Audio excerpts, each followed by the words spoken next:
dark haze.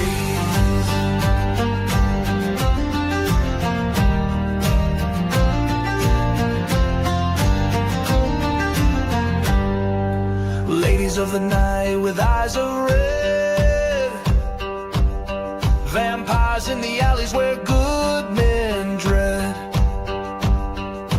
wolfmen howling beneath the pale moon. But justice is coming and coming soon. From saloons to graveyards where evil sleeps, they walk among us, secrets they keep, nightmare hunters with souls ablaze, cleaning up this town through the dark haze. Cryptids themselves, yet they stand tall against the darkness, answering the call for every lost soul, every whispered prayer. They fight for the light in the midnight air.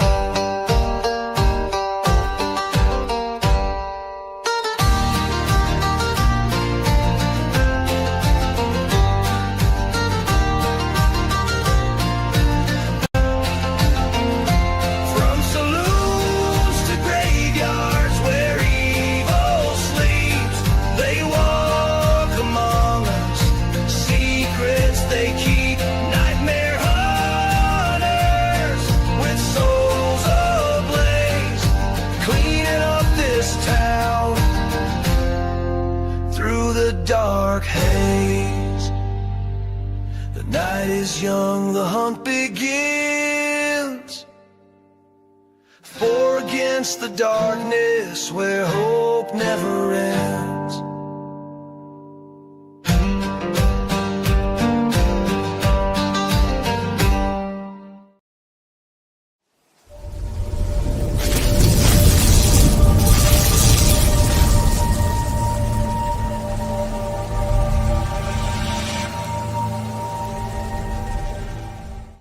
Good evening, folks, and thank you all for joining us on this Saturday edition of the Nightmare Hunters podcast. The boys are in the house. We all got our hats on. We've all got our show notes in hand, and we are ready to rock. Boys, how the hell are you boys doing tonight? Wyatt, I am rolling. Robbie, looking all spiffified. I feel left out. I don't have a vest yet, but mine's on the way. But I like those vests, boys. And Robbie, you clean up pretty nice. You got your beard all trimmed up, looking good, brother. Yeah, I trimmed the side of it a little bit. I need to trim mine. I'm starting to look like a tumbleweed. Robbie's pretty. Pretty ugly. Pretty funny looking. That too. But you're all right, Robbie. That's right. So, what have you boys been up to this week? Work. Doc's been packed in birthdays in boxes. Yeah. We had Angie's birthday. It was Thursday, and so we went out last night. So Happy birthday, Angie. Yeah, she's 29. 29. And holding. 29. And fine. Anyway. Doc married way out of his league. Oh, dude, I punted. I was talking about that day at lunch. I punted so far out of coverage with you. It's crazy. So, speaking of punting out of coverage, Robbie, how about them dogs? Yeah, I'm not a Georgia fan, but I'm a fan of anybody that beats Alabama, especially like that. Thank you, Angela. I appreciate it. I will pass it on. Well, I had a pretty good day today. Good. A local hobby shop called Nowhere's Store of Forgotten Lore hosted a book signing. And me and another author, a buddy of mine named Ben Reeder, we were both there signing books. And they had some craft booths in the back of the store. Annette had some of her jewelry that she's been making. Annette makes earrings and bracelets and necklaces. And she sold some stuff there today, and we got to meet a lot of good folks and sold some books and signed quite a few, and it was a good time. Awesome, man. We're probably going to be doing it again. They're talking about doing a release party for me when the next Nightmare or the next Codename Wild Hunt drops. So we may be planning an afternoon event up there for the release of Codename Wild Hunt Leviathan Down with copies up there. Very cool. Very cool. Robbie, you should get somewhere around you, around like a bookstore or something around you, to do a. No, do it at the Speakeasy. Yeah. People come in, get a glass of moonshine, buy the book. That'd be good. Yeah, I've thought about it, but I don't have time to with working Monday through Friday and then stuff I got to do on the weekends. Yeah. I know that feeling, dude. Believe me. I know that feeling well. Well, boys, shall we begin our dark descent down the old Route 66? Let's do it. I'm looking forward to this one, man. Learning some of these legends on the Route 66. Well, as the tagline down there says, from neon lights to ghostly nights, the Mother Road hides more than memories. It hides mysteries. And that is very true. Lots of ghost stories along the old Mother Road. And the actual Route 66, ironically enough, Hillary, thank you for sponsoring the channel. That's awesome. Oh, and Bobby Singleton. Bobby Singleton Hey, gifted Bobby. 10 Nightmares. Thanks, Bobby. Dude, thank you. Y'all are awesome. Thank y'all. Congratulations to all the winners. Thank you, Bobby. Really appreciate that, brother. Wow. But along Route 66, there's so many different ghost stories, and some of them just a little frightening to others that are just downright terrifying. And we've got some of them right here in Missouri. And actually, the origin of Route 66 started here in Springfield, Missouri. It's considered the birthplace of Route 66. We have a big Route 66 festival here every year. But but it runs basically from Chicago to L.A. by going straight down into Texas and then cutting way back. Wow. But we've got stories from all through those, including some particularly spooky ones from out in the Arizona region. From the vanishing hitchhiker of Route 66, what they call what was her called? Mary.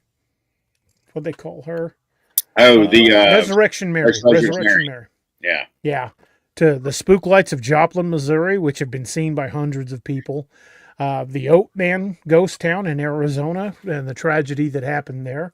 To phantom truck drivers in New Mexico, which may or may not be connected to skinwalkers.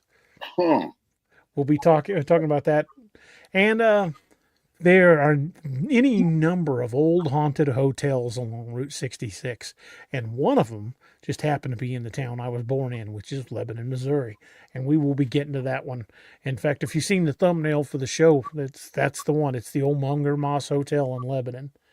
Huh. But confirmed sightings of ghosts have happened from Illinois to Missouri to Oklahoma, New Mexico, Arizona, California. Pretty much every stop along old Route 66, there's something in that area that's associated with it and very creepy. Whether it's people appearing in period clothing, a lot of hitchhikers are seen wearing dresses or suits from the 1930s and 40s, trying to tying them to the heyday of the Route 66 back when it was those old coupes and some of those old Ford like Model A's and stuff like that back when the early days of the open road. Lots of stories about hitchhikers asking for a ride and then vanishing before you get to the destination. There's lots of different stories about that. Disappearances, people saying passengers when they're in the car just disappeared.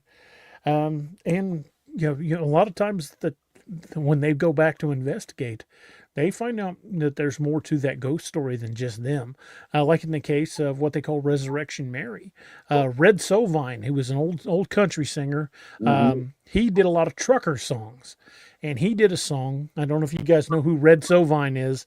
I'm sure Doc and Robbie do. My mom had a bunch of his albums. Old teddy bear, I'll make you cry. if that one don't make you cry, something wrong with you. It's like You got you a didn't heart. cry at Old Yeller. You better have cried at Teddy Bear. You're But wrong. Phantom 309 about the ghost rig, that's a creepy one. Yeah, But he's got that song "Bringing Mary Home," real. and yeah, and it's about Resurrection Mary. And the story goes, in the song, this guy picks this girl up, and she said, "My name is Mary. Please, won't you take me home?" And he said he pulled into the driveway where she told me to go, turned around and she was gone. So he went up to the door to ask about her, and the old lady that answered the door she smiled broadly and then began crying, and he asked her what the matter was. She said, "You're the 13th one that's been here bringing Mary home." Mm, Creepy song, kind of a tearjerker too. He was the 13th one who brought her home. wow, that's cool. Old Red Sovine, man. That's a name I hadn't heard in a while. Yeah, well, that's a oldie. Yeah, That's from the way back when machine. yeah. Had that song Freightliner Fever. Dude, we all grew up. That was like during the 70s, during the big trucker phase, BJ and the Bear, Smokey and the Oh yeah, Bandit. my favorite Red Convoy. Sovine song. Convoy, Yep. C.J. McCall. But my Yeah. favorite Red Sovine was about the girl wearing nothing but a towel and a smile and a picture on a billboard near the big old highway. I just loved that one. Oh yeah. As a kid, I'd listen to that one over and over again. That's Arlen says, "DA, there's a small town named Powersburg, Kentucky. A woman asks for a ride, vanishes when you drive off or in the car." Well, we're going to get to a story a lot like that. I think we'll start out with Resurrection Mary. Doc, you want to kind of give us the background on the story behind Resurrection Mary? Sure thing, man. So the Resurrection Mary, excuse me, incident. This started up near Chicago, Illinois. Now, mind you, like DA said, it goes from Chicago to LA, so it's like almost 2,500 miles of highway, and there's a lot of stuff happening here. So this started kind of at the origin, of the Route 66, and so it started. It says since the 1930s, drivers along Archer Avenue, which was a feeder road in Route 66, had reported picking up a young, pretty blonde woman in a white party dress. And they said, typically she was very reserved, very quiet, carrying a clutch purse, and she asked to be dropped near this place called the Resurrection Cemetery. So the backstory on this is that Mary stormed out of the O. Henry Ballroom after an argument and was struck and killed by a hit-and-run driver. And she was buried in that very pretty white party dress, dancing dress, things like that. In 1939, a gentleman named Jerry Palace danced with her at a ballroom, drove her home, and then watched her vanish at the cemetery gates. In the 1970s, cab drivers reported passengers disappearing mid-fare dressed like her. And in 1976, burned handprints allegedly appeared on the cemetery's wrought iron gate. Now, were they hers or were they another one? But they were small, so they were kind of saying, putting two and two together. Mary is actually Chicago's most famous ghost. She's inspired songs and films and tours, and she's in the embodiment of the archetypical vanishing hitchhiker, which someone had just mentioned in chat. And this is tied to Route 66's northern origin. And there's a lot of those vanishing hitchhiker stories. There really are. Yeah. I mean, you hear them almost along any stretch of highway. We have one in Mississippi like that too. So yeah, I think there's a couple places here in Missouri, and there's a place down in Branson, Missouri. They say that there used to be a orphanage there back like in the late 1800s that it burnt down. Ooh. And supposedly, if you go on that road and put your car in neutral and just sit there, that your car will start moving, and when you get out and look, there'll be little bitty handprints all over the car. There was that one in San Antonio too. Wasn't that what the first episode of Supernatural was based on? A story like that? Woman in White, yeah. Woman in White story. I'll be damned. Well, Robbie, do you have any ghost hitchhiker lore around where you live there in South Carolina, or know any? Well, there's a Crybaby Bridge in Anderson, which, kind of, sort of. It's more along the lines of what DA said about the car. You get out on the bridge and Gotcha. Your car will move, but it's more along the lines of the woman who either killed her kids or her kids were killed, depending on where you're at. to how the story goes. So it's there may be some, but that's not something that I've dug into. So I couldn't say 100% if there is or there isn't. That's almost got some La Llorona components to it. I think La Llorona and the Woman in White legend, I think they're crossovers. Oh, I okay. think the La Llorona is just the Latin American version of it. I think it's the same kind of story. Okay, yeah. Because when he said it about killing her kids, I was like, that reminds me of that story. But she Sam Stacy says, we have a very similar story on 22 Mine Road in Logan, West Virginia. That's cool. There's cool. Those stories happen for a reason. And I don't know what it is about highways, but they seem to have a long memory. And whether it's from tragic wrecks to just people dying while traveling, or just people that traveled that same section road every day of their life, and when they pass they just find their spirit still traveling that same road. But there's so much lore on that, from vanishing cars to phantom trucks to disappearing hitchhikers. There's just a ton of lore. Yeah. And it's one of the creepier of the legends, to be honest. I mean, because who hasn't been driving, and been driving late at night, starting to get tired, and your vision starts playing with you. You start seeing crap at the edge of the road that ain't there. Yeah, you pull over, throw some water on your face, wake your ass up. Yeah. I've seen some things, especially driving through the desert Southwest, through Arizona, New Mexico, late at night, like I do when I'm coming home. Yeah, it gets kind of creepy out there at night, man. I'm not going to lie, especially in the Four Corners area. Well, because it's kind of related, before we get on to the story that goes with Resurrection Mary, why don't you tell us a little bit about what your buddy John experienced down the Navajo Reservation while driving down the road? Speaking of creepy hitchhikers. Yeah, talk about a creepy freaking phantom hitchhiker. So this was when he was working on the res. He was down in the Four Corners. He was doing a contract, but that's when I lived up near Boulder, and he was driving down. He had visited for a while, and he was driving back to his job. And as he was heading to his house that he was put up in, he noticed a gentleman on the side of the road with tan pants, really long black hair, and what looked like a fur vest that kind of V'd down into the back. And he said, as the guy, as he got closer to him, the lights hit the guy even higher up on his body. The guy turned around, and the guy had green eye shine. So that's not human right off the bat. So that's not human. And he was like, yeah. He called me, and this is after everything had happened. He was noticeably shaking, and John doesn't shake. He doesn't shake too easy. And so he said, I said, what'd you do? He said, dude, I put my foot to the floor and I hauled butt. And so he gave that truck some diesel therapy. And so he kept on going. About 5 miles up the road, same dude. He saw the same exact dude.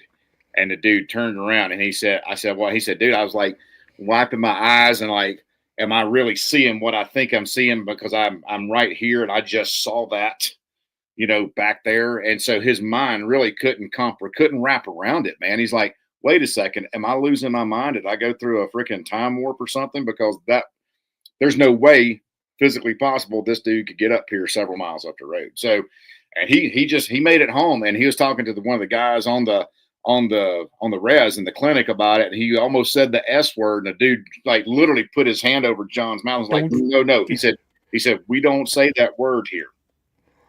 We do not say that word here. He said, and yes, they are here. So I got told a story one time by an EMT here in Springfield, and he was telling me, he said when he first started out like 20 years ago as an EMT, he said he was working a car crash over on the north side of Springfield, over near Kearney and Kansas Expressway. It was a pretty bad car wreck, and they get out, and he starts walking up there, and this girl waved him down, young girl, and she thanked him for coming to help, and she said, just be careful and thank you for coming. And he said, no problem, ma'am. And he ran over there. And when he gets the car door open, the dead girl behind the wheel was the girl he'd just talked to. Oh, man. Yeah. Dang. Robbie's like, nope. Nope. I said, what'd you do? He goes, well, I finished my shift. And I went home and I drank. Yeah. He said, I chased that out of my head with alcohol. Yeah, that's creepy, man. I mean, but I've heard a lot of stories in EMS and fire and law enforcement of that exact type of incident occurring. And these guys, any day of the week.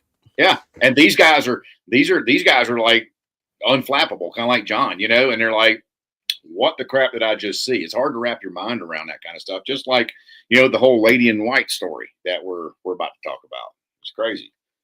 I talked to an ER doctor one night. It was late. The ER was dead on one of those rare nights when nothing's going on. And we were just kind of sitting, talking, shooting the shit. I was working security in the ER that night, and we're just talking, telling stories. And I told him that one of the stories that I had of weird crap at Cox North, and he goes, "Well, I got a weird one for you." I said, "What's that?" He goes, "This one happened to me right here as this was over at South." He said, "This happened right here in this ER." I'm like, "Really? What happened?" He said, "We get a call saying the ambulance is coming in, and the guy's flatlined, and they're working on him in the bus." Ooh. And he said, "Severe trauma, motorcycle accident." So they bring the guy in, run him right into one of the trauma rooms, and they go to work on him. He says the EMT's got him back.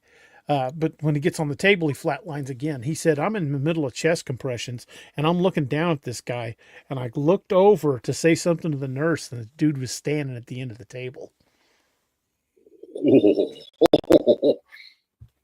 Oh, he said the guy I was doing chest compressions on was standing at the end of the table looking at it like, what the hell's going on? That gives me the freaking chills, dude.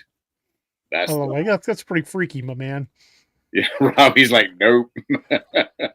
Robbie's like, well, look at that. It's time for me to be the hell out of here. See y'all later, Tater. Yeah. Robbie is officially out the door. Robbie has left the building. I'll look a cryptid in the eye, but I don't want to deal with none of that. I was just about to say something about that, Robbie. It's so funny how the flesh and blood is fine, but that realm ain't so good at all to me. Yeah. Well, because we don't, at least with the flesh and blood, we know. I'm putting this very loosely. We know what we're dealing with, right? Yeah. Typically, mostly with that side of the realm, on that side of the veil. Well, I mean, is it like we talked about the other night, you know, on the other show? Is it residual or is it demonic? You know what I mean? That's because I'm gonna tell you what, that demonic stuff, that scares the fire out of me, son. I talked to a lot of nurses on the floors in the hospital itself. They said that it was not uncommon to see a dark shadow flash out of a room and across the hallway, and then the patient in their flatline just not long after that. We've seen it. We've seen it, man. I've had several nurses tell me seeing that. Yeah, I've been there, seen it too, man. And that's freaking creepy. Yeah, when I worked security at a retirement center years and years and years ago, before I even got into law enforcement, if that tells you how long ago it was, about 37 years ago, somewhere around there. Wow. Me and my buddy Travis we got a call. People couldn't get in touch with their mom. That place was like, it had houses, then it had apartments, then it had the people that had to stay in. So she was in one of the assisted living apartments. So we go in there, and sure enough, she was sitting in a chair and she fell over. I mean, her butt was still in the chair, but her head was on the ground. So he pulled a chair out, and she was still in that position. They had to like push her down. Well, they go to make phone calls and all that stuff, and I was the new guy. So Travis was like, "Well, somebody got to stay with her. You new guy, you got to stay with her." And I'm like, "Well, thanks." So I had to stay for like an hour and a half in that apartment with nobody but me and that dead old woman, and she was sitting there covered up in a white sheet. And the whole time I was just like, Why am I here? What am I doing with my life? It's crazy, man. Not fun. No, Yeah. not at all, man. Not at all. And Jerry Clowers sitting up with the dead kept replaying in my head the entire time. It's like, nope. It was at that moment I realized I was not going to be a mortician. No, absolutely not. No, sir. No, indeed. I have seen many deceased in my time in the medical field, but negative, Ghost Rider. You could not pay me enough, I don't believe, to do that kind of job.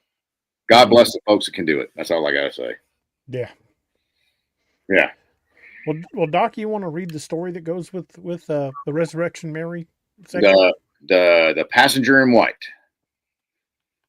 The highway stretched endlessly before Jason Nesmith, a ribbon of faded blacktop cutting through the night. Neon signs flickered in the distance, half-lit motels, diners long closed, their buzzing lights struggling against the dark. Route 66 was quiet, too quiet. The kind of silence that pressed against your chest. Up ahead, a figure appeared on the shoulder. A young woman, pale dress fluttering in the wind, her thumb raised hesitantly. He slowed, headlights washing over her face. She looked tired, almost translucent, but her eyes held a plea you couldn't ignore. He stopped and rolled down the window, and she said, "Can you take me a little further toward the cemetery gates?" Her voice soft as dust. He nodded, and she climbed in the back seat, folded her hands neatly in her lap, and the car filled with a chill through the heater, even though the heater hummed. She stared out the window, watching the passing headlights and her reflection faint in the rearview mirror, blurred, almost as if the glass itself resisted her presence. Miles passed in silence, the road narrowed, lined with crooked trees, and finally the wrought iron gates of the iron cemetery loomed ahead, their shadows stretching across the pavement. She leaned forward, her breath cold against his ear. "This is my stop." He nodded, pulling over. Turning to wish her well, he found the car seat empty. Confused, he stepped out and scanned the road. Nothing, just the whisper of wind through the cemetery gates. Days later, unable to shake the unease, he returned. The jacket was there, draped across a gravestone. Her name carved in stone, the date of death etched decades before. And so the legend lives on. The vanishing hitchhiker, a passenger who rides only as far as memory allows, leaving behind a chill and a story that refuses to die. I like that. That's creepy. I got chills at thinking about that. You know, it kind of reminds me of, kind of a reverse order, kind of reminds me of that David Allen Coe song called The Ride, where the guy gets picked up by a ghost instead of a hitchhiker gets picked up by a ghost instead of vice versa. That's Phantom 309 too. He was caught in the pouring rain, and this diesel pulls up and says, "Get in, son. I'll take you down the road. I'll take you down the road." And said, "Big Joe's the name." And I told him mine. Said, "The name of my rig is Phantom 309." And he even gave him money for coffee. And he when he went in and told the waitress that this cup was on Big Joe, the waitress said, "Yeah, that happens every so often. Big Joe will bring one in." Or Alan Jackson's song "Midnight in Montgomery." Midnight in Montgomery, another great ghosty song. That's right. That's about the ghost of Hank Williams Sr. Yeah. Somebody did like the David Allen Coe song, but they did it about Dale Earnhardt Sr. He was hitchhiking to Daytona and had his race gear in his pack, and Dale picks him up in his stock car and drives him to the racetrack. That's, if you're a Dale fan, that's a tearjerker. Jeremy Lee's The Passenger from Chris Ledoux. Oh, I didn't think about that one. Dang, that's a good one. A long time. Well, there's a bunch of creepy old songs like that. Private Malone. Private Malone. Oh, that's a great song. That's it. That's true. Yeah, there's a bunch of good songs with that same kind of theme in there, man. And yeah, there was somebody else that mentioned this too, and PW did. He said, "Tell them Large Marge sent you." Pee Wee Herman. Yep. That was Pee Wee's Big Adventure, I think. Pee Wee's Big Adventure. Yes, sir. Yes, sir. I remember that. That's pretty. Yeah, there's some great old creepy songs. what was the Marty Robbins song about then a mighty bolt of lightning showed the face of Jesus Christ? Oh, that About was the the about the Cowboys. stampede. Cowboys. The guy, yeah, it was because they buried him in his blanket and everything. So, Hmm. yeah, what was that one? I can't remember. The Master's Call. Rob, The yeah, it's Master's Call. Master's Call. I was just looking it up on my gun file. That's such a pretty song, and Yes. that one will give you a chill when Yeah, it when will. you listen to it too. Yeah, well, yeah, that's pretty cool, man. That's pretty awesome. Yeah, buddy. Oh my goodness, good stuff. Well, the next stop on our haunted Route 66 tour takes us right here in Missouri. Right on. Down near Joplin, Neosho, Missouri, it was something they call the Hornet Spook Light. Well, I mostly just heard of it called just the Spook Light or the Joplin Spook Light, but I've heard it, but a lot of people refer to it as the Hornet Spook Light. For more than a century, travelers near Joplin have reported seeing a glowing orb moving through the trees. Sometimes they claim it's linked to phantom hitchhikers who vanish when the light fades. Another legend says that a Quapaw maiden and her lover leapt to their deaths, and their spirits continued to glow as these lights. And then there's another version of the story said it's a miner who's out looking for his missing family. Oh, wow. But the light, I've been out and seen the light. I remember when I was a kid, my mom drove us down there, but you can see it just kind of moving through the trees. I mean, it almost looks like someone's holding a lantern and just walking through the trees. Some people tried to say it was headlights from old Route 66. That ain't it. I've been out there at 3 o'clock in the morning when there ain't no traffic and you can still see it. Some people say it's atmospheric charges. Someone's even claimed it was electrical fields related to earthquakes from the New Madrid line. Well, I don't know what the actual reason for that is, but they're saying it's getting less and less frequent. That over the years it's slowly get to where it doesn't appear hardly at all anymore. But they refer to it as the Devil's Promenade. And it became a tourist attraction. I mean, a lot of people would go out there, especially since it was along old Route 66. But I remember sitting in the back of the station wagon with my mom saying it should be along any time now, and she wasn't wrong. And I remember as a kid feeling the hair on the back of my neck stand up, Cool. and we watched it going out across the woods, and then it just gone. That is really cool. And did it Joplin Spook Light. On the regular? Did it happen like every night or something like that? It happened like certain times of the year. It's more consistent. We was a summer evening when we got, hey, look who it is. Holy moly. We've got a wild man sighting. Holy crap. What a sighting. The Yowie has appeared. We were talking about the Joplin Spook Light. The what? The Joplin Spook Light. Have you never heard of it? Uh-uh. It's this ghostly orb that goes through the trees down near Joplin. That people have been seeing it for over 100 years, man. Is that the one that goes by that they find near the tracks down there? I think so. It's been so many years since I've been down there, but it's between Joplin and Neosho. I think I know the one you're talking about. Yeah, there was some, there's a YouTube video on it a few years ago, and they were trying to, scientifically debunk it, saying it was orb lightning or something like that. And I'm like, well, that's all well and good, but we haven't yet confirmed the existence of orb lightning.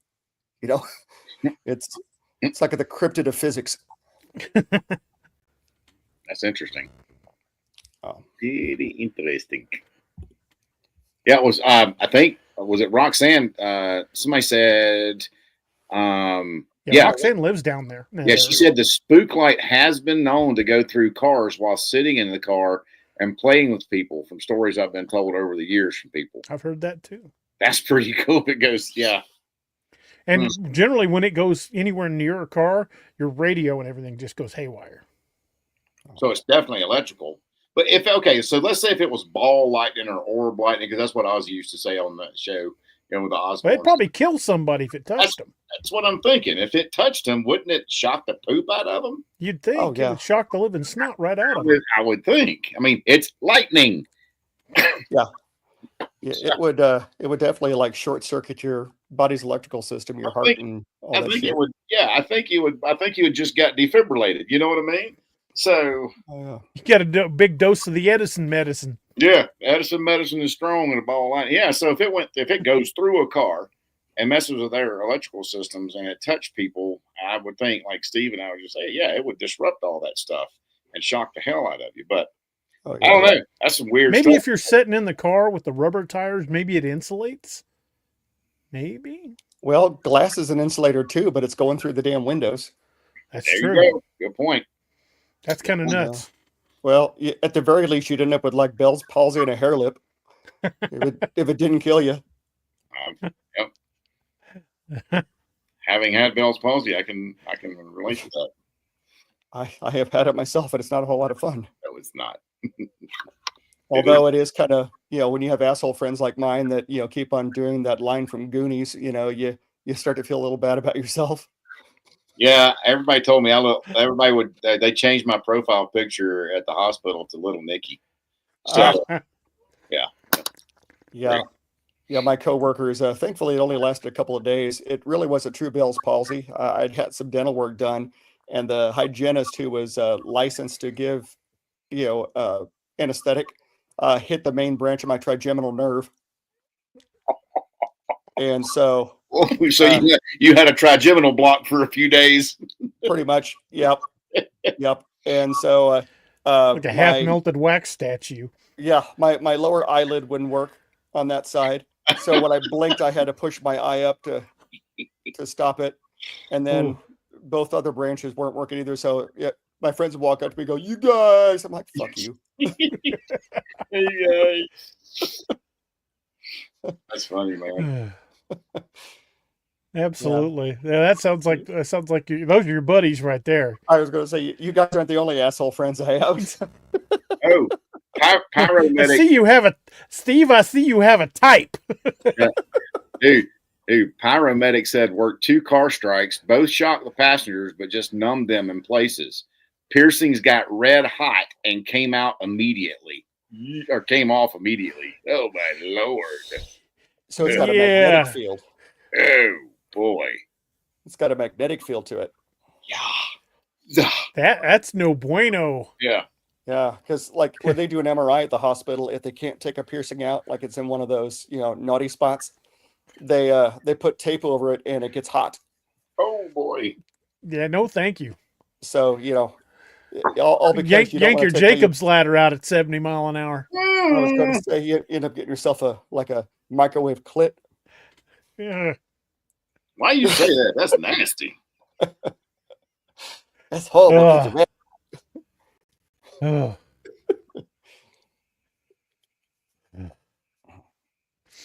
Robbie? Yes, sir. Robbie, you want to do the story, The Lantern on the Devil's Promenade? Sure thing. The Lantern on the Devil's Promenade. The old stretch of road near Hornet, Missouri was quiet that night. Locals called it the Devil's Promenade, and a place where travelers whispered of strange lights that danced in the dark. Richard Mullins had heard the stories. Glowing orbs that bobbed and swayed, sometimes chasing cars, sometimes hovering just out of reach. Skeptics called them headlights, tricks of the atmosphere, but the locals knew better. He parked at the edge of the gravel road, headlights off, night pressing in. For long moments there was nothing but silence. Then faintly, a glow appeared on the horizon. First it was small, like a lantern carried by someone walking, but it grew brighter, pulsing, shifting from white to orange, then back again. It floated just above the road, moving with a rhythm that felt alive. He stepped out, gravel crunching underfoot. The light drifted closer, bobbing like it was carried by unseen hands. Some said it was the spirit of a Quapaw maiden and her lover, doomed to wander after leaping to their deaths. Others swore it was a miner searching eternally for his lost family, lantern in hand. Whatever it was, it felt watchful. The orb hovered just beyond reach, illuminating the trees with an eerie glow. For a heartbeat, he thought he saw a figure inside it, a shadow of a man, shoulders bent, lantern raised. Then, as suddenly as it appeared, the light darted sideways, vanishing into the woods. The darkness rushed back in, heavier than before. Richard stood frozen. The echo of the glow burned into his vision. The road was empty again, but the silence carried weight, as if the night itself had been swallowed by the story pole. And so the Hornet spook light remains a mystery on the Mother Road. Some call it folklore, others call it science. But for those who have stood at the Devil's Promenade, it's something else entirely. A haunting reminder that not all lights lead home. Hmm. It's only slightly creepy. You know what that Just a kind of little bit. reminds me of, Robbie? Reminds me of that, and this is something that happens on railroad tracks, the Phantom Brakeman. Yep. That Now happens- that's something we do have. Just right down the road from my house, there's an old trestle that Yeah. used to be a line that was live. Rodney could probably back this up too. He's probably heard the story.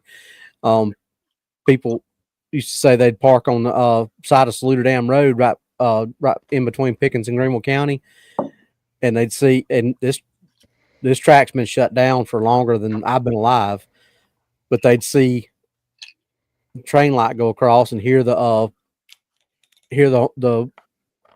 horn, Yeah, but nothing except the light going across. that's crazy. That's like those, like we're about to talk about the Phantom 18-wheelers. Phantom vehicles just fascinate me, man. It really What- does. Yeah, there's another song, Miner's Silver Ghost, about the ghost train. I hadn't heard that one. This is an old Merle Haggard song. Huh. Yeah, it's called Miner's Silver Ghost. It's about a train, a ghost train that goes up the mountain every time there's a cave in and miners are killed. Ooh, I'm going to have to look at that. It's a creepy song. Well, Steve, you the notes for tonight's show's in the co-host chat if you want to grab them. Oh, okay. It's really cool, man. It'll be cool, man, for this show if we did like compiled a list of all the ghost songs. You know what I mean? That would be cool. Have a ghost song playlist or something. I don't Yeah, know. Well, I we mean- could probably still put one together. Just post it on like on Facebook or like the blog or something. Yeah, Josh Turner's "Long Black Train's" technically a ghost song about That's a train. right. That's right. Well, there are lots of ghost train sightings. I mean, there's supposedly someplace here in the Ozarks where you can still hear the whistle. They never see the train itself, but you hear the whistle sometimes at night. And then of course there's Lincoln's Death Train. That still goes through there. No, not through Missouri because it went from Pennsylvania to Illinois. Springfield. But there are many stops along the route from Pennsylvania to Illinois where people still, and once like on a certain night of the year, Lincoln's Death Train will roll through. It's pretty fascinating. I didn't know that. Interesting. I don't know why I'm not seeing the notes, my friends. It is not coming up. I also You apologize for emailed- being late. I didn't realize y'all were starting at 7, so sorry about that. Oh, no problem. Well, I forgot to tell you that we had to change the time because we got picked up by the UNX network. Oh, that's cool. Speaking of that, we got about Check- a little over 10 minutes, DA. Okay, Steve, check the co-host chat now. It should be in there. Okay. We've got about 5 minutes till we've got to take a quick commercial break, but we got a good 10 minutes. Okay, dokie. Oh, why it's not letting me see it? I'm going to the private chat. I can see the chat for the show just fine. So It's in Facebook chat. The Oh, our co-host okay. chat in Facebook. gotcha. I understand now. I see what I got to do. All right, it's being. He's a little out of practice. Yeah, he'll Well, get back in practice. We're glad you're We back. haven't used StreamYard in a bit, and Mac quit supporting the Facebook Messenger app. And so I literally have to pull it up on my phone, send it to myself on the computer because, reasons.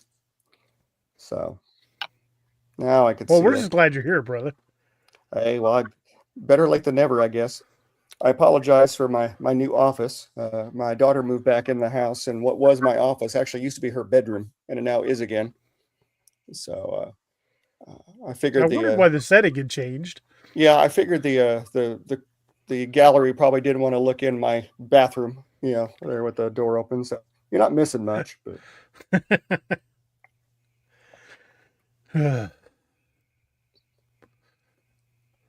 Well, the next haunted stop along the old haunted Route 66 is the little ghost town in Arizona called the Oatman Ghost Town.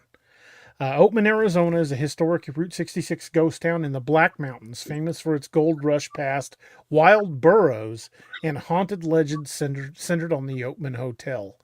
It was a gold rush boomtown founded in the late 1800s. Oatman became a thriving mining town, but by the early 1900s, miners had pulled more than 36 million in gold from the surrounding mountains, which, if by today's money, would be a hell of a lot more than that. But in those days, in the late 1800s, 36 million was a hell of a lot of money. At its height, Oatman had just over 10,000 residents, with banks, hotels, saloons, and bustling businesses. But when gold prices fell and the mines closed in the 1940s, the town pretty much just vanished. Route 66 bypassed Oatman in 1953, adding to its decline. But the burro legacy is what saved the town and kept it alive. Miners left behind their donkeys. When they left, they just cut them loose and let them loose out in the desert. And being the adaptive little bastards that they are, the donkeys adapted to living in the desert and bred like wild. And now there are whole freaking herds of these wild donkeys that are just allowed to wander the streets of Oatman just freely. Nobody stops them. And people come from all over. Yeah, they're protected by law. And then people come from all over to hand feed these burros. So they're mostly tame, but they're wild burros. And the legend of these wild burros is what ended up saving that little town. I'll be doggone. That's cool. It is Wild pretty burros cool. that eat sagebrush. Yeah. And DA, that money, the 36 million, I just did a quick Google. It's worth 1.35 billion Good Lord, that's a lot of money. today in today's money. Yeah, that's nuts. Isn't it? That is a lot of moolah. I'd be happy with the 36 million. No kidding. I agree. At this point, I'd be happy with 3,600. Yeah, Okay. exactly. Yeah, I read something on Facebook. Somebody said, if somebody offered you $1,000 to call you ugly, would you let them? I'm like, I'm ugly, not stupid. Give me the $1,000. Exactly. Amen, dude. Seriously. Shoot, people do that crap for free. No kidding. I like the cash. Is this a theoretical question, or you got that $1,000 on you? Correct. Cash up front, buddy. That's right. That's it. Call me whatever the hell you want if you're paying me. Amen. But the Oatman Hotel itself was built in 1902. It survived a devastating fire in 1921. It's considered to be one of the most haunted places in the state of Arizona. Clark Gable and Carol Lombard honeymooned there in 1939, adding to the glamour of its legend. Some of the ghost report there is a guy they call him Odie the Miner. He's an Irish miner said to haunt the hotel bar. Chambermaid spirit, a murdered maid whose presence is felt in the hallways, and guests report footsteps, voices, and objects moving on their own. It's on an area that they refer to as Bloody 66. A stretch of Route 66 near Oatman was notoriously dangerous, earning its nickname from many, many fatal accidents.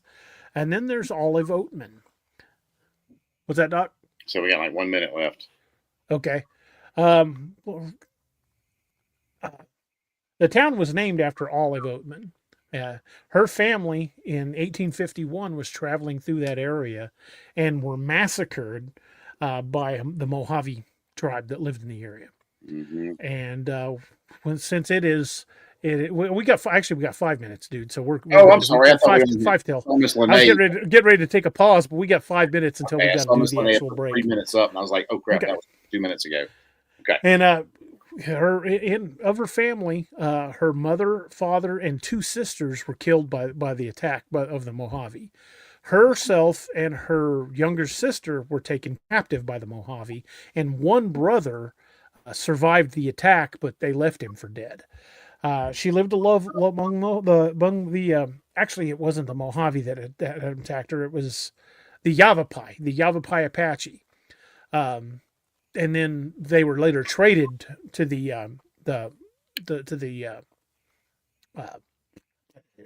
Mojave. Sorry, but basically what happened was she was born in September 7, 1837 in La Harpe, Illinois. Olive was the third of 7 children in the Oatman family. Her parents, Royce and Mary Ann, were members of a Mormon splinter group called the Brewsterites. They believed in settling near the Colorado and the Gila rivers in present-day Arizona. In 1850, the family joined a wagon train heading west. When disputes split the group, the Oatmans pressed on alone, a decision that proved fatal. On March 18, 1851, near the Gila River, the family was attacked by a band of Western Yavapai, which Yavapai are a subgroup of the Apache. Royce, Mary Ann, and 4 children were killed. Olive, age 13, and her younger sister, Mary Ann, age 7, were taken captive. Their brother, Lorenzo, was beaten almost to death and left for dead, but survived. They started out with the Yavapai. Olive and Mary Ann were taken as slaves by the Yavapai. They were with them for about a year, were forced to carry firewood and do manual labor for the tribe, and often beaten and starved when they didn't work hard enough. And these were young girls, like 7 and 13. So when these girls couldn't do the work they wanted them to, they were beaten and starved. But fortunately for the girls, after about a year, they were sold to the Mojave. The Mojave bought them for the massive price of 2 horses. But unlike the Yavapai, the Mojave treated them well. They were adopted by a Mojave leader and his wife, and they were given their own bit of land to farm and clothing to wear, and they were treated well.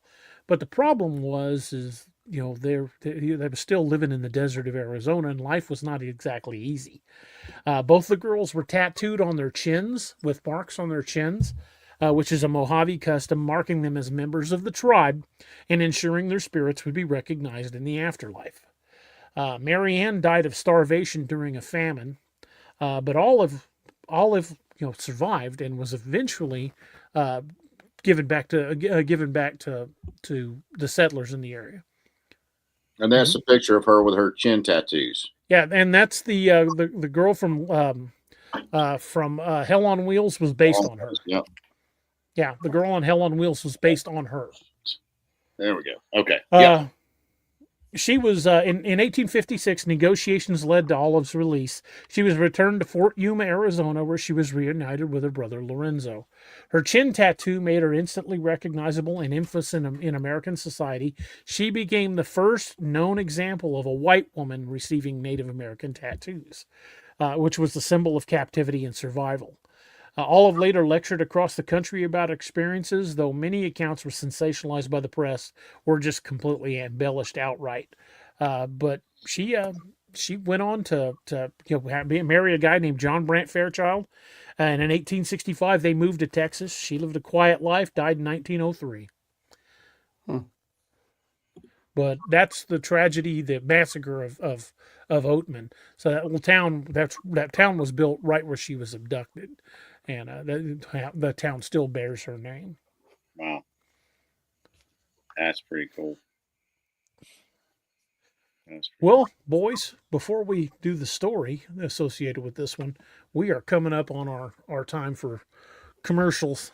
So if anybody's got to get a refill, or if y'all need to step away to make a pause for the cause, we will be right back after some brief messages, as Race says, as we pay a few bills. So we will be right back, folks.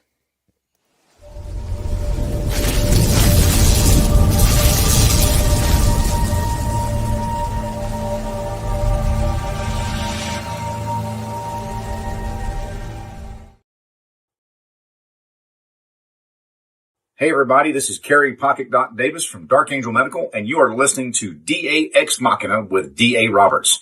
You may recognize me or some of my products from Dark Angel Medical in some of the Apex Predator, Lakeview Man, and Wild Hunt books, and you can get those products at www.darkangelmedical.com, along with training classes on how to use those products and save a life. Shoot us an email at info@darkangelmedical.com and be the difference. The Unx Network presents a health and wellness spiritually based brand of hemp-derived CBD products made by Hopewell Farm in Harrogate, Tennessee. We apply our Kathara energy work with all of our plants and products. Our products made in small batches with only 2 ingredients of pure hemp, full spectrum crude oil, and coconut-derived MCT oil. Third-party lab tested for potency and legal THC levels with 6 strengths of 1 ounce oil to choose from. Know what you're buying and get what you pay for from Hopewell Farm. Applied directly to a specific area, Hopewell Farm topical salve in 1 ounce and ½ ounce sizes made with pure hemp crude oil, comfrey extract, and all natural ingredients. Find the Hopewell Farm link and coupon code on the Unx Network website at unxnetwork.com. That's unxnetwork.com. The new book, How to Research a Haunted House by paranormal investigator Margie Kay and professional researcher Violet Wisdom, is now available from Unx Media. This one-of-a-kind book explains how to do research on a house with uncommon methods and resources used by historic home researchers, and how to determine who may be doing the haunting and why. How to Research a Haunted House can be used by homeowners, renters, investors, and it should be in the library of all professional paranormal investigators. Get this unique book at unxmedia.com or amazon.com. That's unxmedia.com or amazon.com.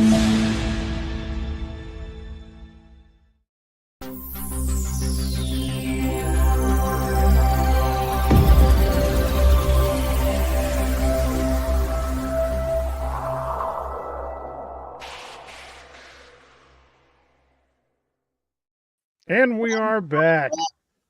Glad. Thank you guys for sticking with us through that, and we will jump right back into the show. Before we do, you guys recognize one of those commercials?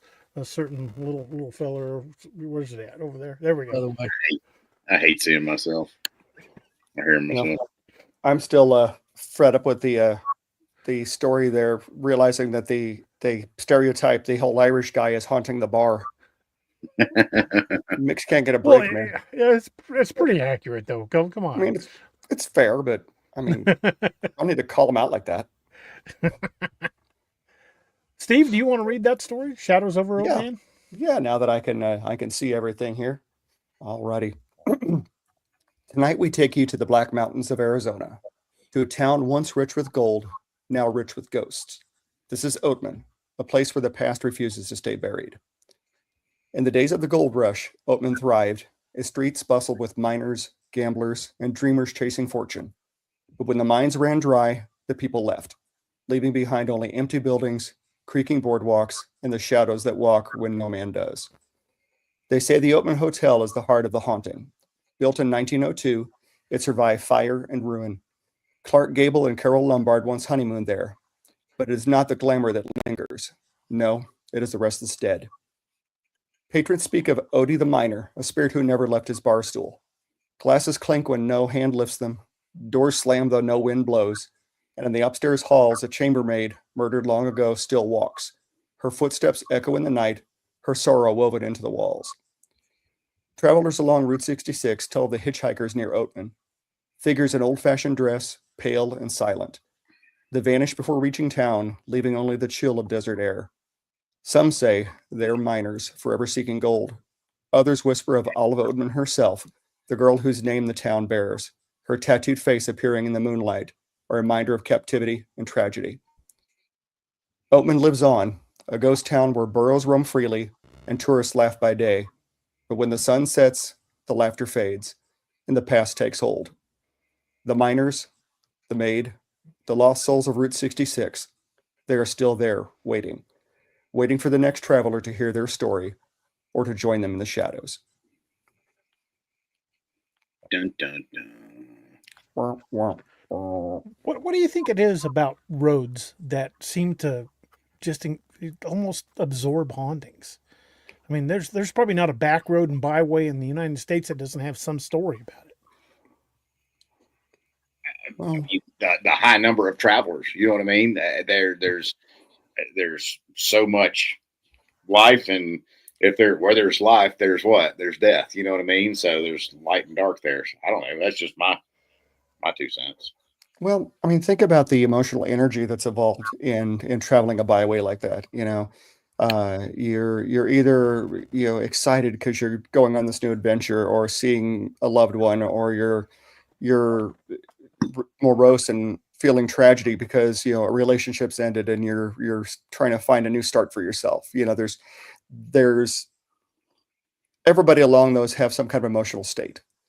Even if it's a couple of us idiots, eating beef jerky and telling stories, there's emotion there, and we're having fun. And or the opposite. Yeah, I think that there's always been this romanticized notion about highways, about the open road representing freedom. Mm-hmm. And imagine some of those old cold classic cars. You know how cool that would have been to leave Chicago and go all the way to LA in one of those old classic cars, just stopping at these little roadside attractions and diners along the way. Dude, that would just be such a cool road trip. Even though there are large sections of old Route 66 you can't drive anymore. Yeah, that would be cool. Just not in the summer. No, not in the summer. It's spring All or those fall, old baby. cars. Not wintertime either. Mm-mm. Negative. Yeah, that was back in the days when heat was an option in a car. And gas was 42 cents a gallon Yeah.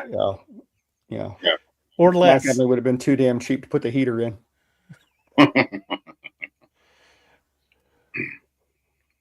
What we got next, man? This is Well, where are we going next? I thought I'd let you dive into that one, Doc. No. The Phantom Truckers of New Mexico. Yeah, this is pretty cool, man. So, so the Phantom Truckers of New Mexico happen to be one of the more chilling legends tied to Route 66 and its infamous offshoot known as U.S. Route. And this is real, folks. U.S. Route 666. It was known as the Devil's Highway, where drivers reportedly ghostly semi-trucks barreling down the desert roads, blazing with unnatural fire, and only to vanish before they impact. Now, it started in 1926. It was a 193-mile stretch of road through New Mexico, Colorado, and Utah. And it was designated U.S. Route 666, a branch of the Route 66. And the number 666 quickly earned the Devil's Highway. It had a bad reputation. They called it, they had a bad reputation for high accident rates, poor infrastructure, and a lot of eerie stories. And so the locals connected these tragedies to the supernatural forces that they were thinking there. So they were trying to justify what was happening or why it was happening. Now, in 2003, it was officially changed to U.S. Route 491. A lot of it was to shed the bad rep. And I think a lot of it had to do with they had to reduce the theft of the Route 666 signs, because those were very popular with roadside sign collectors. Some of the things people would see they'd see a phantom truck encounter. Truckers and travelers describe these 18-wheelers engulfed in flames, roaring down the highway at crazy speeds, and they would, witnesses claim the trucks would force them off the road, and then they'd vanish. Some people would say they heard laughter from the cab or headlights burning brighter than anything else, probably like today's LED lights. And then the vanishing convoy. Another tale talks about a convoy of 3 trucks moving in perfect formation across the desert, and they don't cast any shadows in daylight, and they disappear on the horizon, kind of like a mirage. Other things they may hear along this route are called the faceless hitchhiker, which is a stranded girl who has no facial features. They report picking up this girl. She drifts into the car like a mist and then vanishes. Also, demon dogs, the huge black dogs with glowing yellow eyes, are said to attack tires along the Devil's Highway. There's also other stories with the black dog and trucker lore as well. Skinwalker lore. Here we go. This is something DA alluded to earlier in the show, is where the Navajo tradition warns of these shapeshifters stalk in the night, sometimes appearing as old men draped in animal skins. Huh. That sounds familiar, doesn't it, DA? Sure does. Yeah. Like what happened to your buddy John? Yeah, exactly. He had that fur coat vest thing on. Why does this legend continue? Well, isolation. I mean, these desert roads create the perfect environment, the perfect stage for supernatural stuff, and the high crash rate on that particular route gave credibility. So people were like, "Well, it's cursed because all these trucks are crashing. Are the trucks crashing because it's cursed, or are they just crashing and then people are saying it's cursed?" And there's another quality to that too. If you've ever driven the Navajo reservation near Shiprock at night, that is one creepy ass section of highway. Well, it is 100%. I've been through there, and like I was saying, man, the desert Southwest in the middle of the night is a creepy place, and I have not stopped because I was like, I'm not stopping until I get out of here. And even though I was exhausted, I just kept on going. I mean, that's not a place where I was going to take a freaking nap. But 491 is still shit road. Yeah. I drove through there a few years ago on the way to Santa Fe, and it was like, it was one of those places where, you feel like your supper is trying to leave you through the southern route. And you're like, I don't feel comfortable pooping here. Right. We're going to pucker until we get to the next nicer part of the state. Yeah, 100%. I mean, but you blend all that with the truckers and the Navajo mythology and its reputation, and man, you get like the trifecta for the urban legend, the ultimate urban legend. So, and also thinking about a flaming ghost truck, like Ghost Rider and a semi. That's kind of a terrifying thing to even think about. The big thing with the Route 666 is all of these stories and everything. It embodies the dangers of these desert highways, and so basically it's like a cautionary tale, and it blends that trucking lore along with Navajos and also with the rest of, even though it's an offshoot, it was the rest of Route 66's legacy of being haunted. So pretty cool stuff. I was reading a bunch of stories on haunted highway encounters, and the one that I thought was the weirdest was there was a trucker who filled up his tanks, both the big tanks. He filled both his tanks in Gallup, New Mexico, and he said just a few miles outside of town, this bright light was blinding him. It was coming from above the truck, and he starts slowing down because he can't see and ends up pulling off to the side of the road. And there's this super bright flash of light, and then it goes black. And when he said he came to, found out, when he realized where he was at again, when the light faded and he came to again, he still had a full tank of gas, and he was just outside Needles, California. That's pretty good range for a couple of saddle tanks. Yeah. That's not odd. Not at all. He woke up on the other side of Arizona. Wow. Huh. Well, that's some creepy territory out there. That is. Weird things happen, man. It's probably completely unrelated, but, Roswell's not too far off of 491. I'm going to say. That's true. Yeah. And in that area, White Sands. You're not far from the Mogollon Rim. All the light activity they've had out there, UAPs and everything like that. So who knows? There's all kinds of weird and strange happenings out in the deserts of the Southwest. Amen. Does that make you go? Amen. It is different. It is different for sure. So what do you think? Do you think the Phantom Truckers are tied to the Navajo legend, or it's just, it's just one evil attracting another? I would say probably the latter rather than the former. I think they're independent of each other, but you're in such an area that's so charged with all of that history and that energy and everything, that does one cause the other? Probably not. Is one there as a result of the other? Probably not. But is it there as a result of everything that one may experience there, the energy there, the possibility of supernatural stuff? I think so. Or it could be just the fact that that could be a residual from a trucker crash. You know what I mean? Yeah.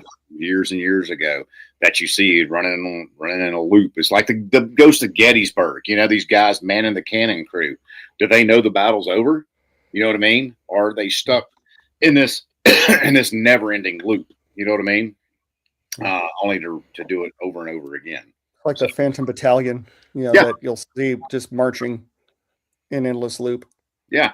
And that, I mean, that could be what it is. So I don't know. That's just a guess. Well, I think that's a pretty good one. I mean, it was like my buddy Wes, he's Navajo. And when him and I were talking about Moon Valley, he said that kind of dark energy will always attract more dark energy. That makes sense. That makes sense. Speaking of Moon Valley, I was talking to my buddy Phil Morrissey last night. He came by and was visiting with me and Annette, and I was telling him about the dollhouse out by Moon Valley. And I said, Doc wouldn't even slow down or look at it. And he goes, "Can you blame him?" He said, "If you guys wanted to get out near that thing, you guys get what you deserve." Doc's way smarter than he looks and sounds, ain't he? Because Robbie, you and Robbie were both like, "Hey Doc, there's the dollhouse." And yeah, that's when we found out a Jeep Grand Cherokee can actually achieve Mach speed. Yeah, Robbie was laughing in the back. All I said was, "Nope, not today."